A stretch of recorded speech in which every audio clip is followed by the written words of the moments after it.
ভাত রান্নার সময় জলে কয়েক ফোঁটা লেবুর রস অথবা 1 চামচ রান্নার তেল দিয়ে দিন। দেখবেন ভাত সুন্দর ঝরঝরা হয়েছে। বর্ষাকালে লবণ গলে যায়, তাই 1 মুঠো চাল পুটলি করে বেঁধে লবণের পাত্রে রেখে দিন, আর গলবে না। সেমাই রান্নার আগে তেলে বা ঘিতে ভেজে নিন, তাহলে রান্নার সময় সহজে গলে যাবে না। চালের কৌটোয় কয়েকটা শুকনো নিমপাতা বা শুকনো মরিচ রাখলে সহজে পোকা ধরবে না।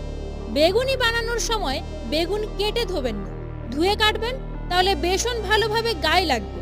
ডিম সেদ্ধ করার পর গরম জল থেকে উঠিয়ে ফ্রিজের ঠান্ডা জলে ডুবিয়ে রেখে ঠান্ডা করে নিলে খোসা ছাড়াতে সুবিধা হয়। সরিষা বাটার সময় কাঁচা মরিচ আর লবণ মিশিয়ে বাটলে সরিষা তেতো হবে না। নুডলস সেদ্ধ করার সময় জলে সামান্য রান্নার তেল দিন, এতে নুডলস ঝরঝরা হবে। পাকা টমেটো ঘরে রাখলে নরম হয়ে যায়।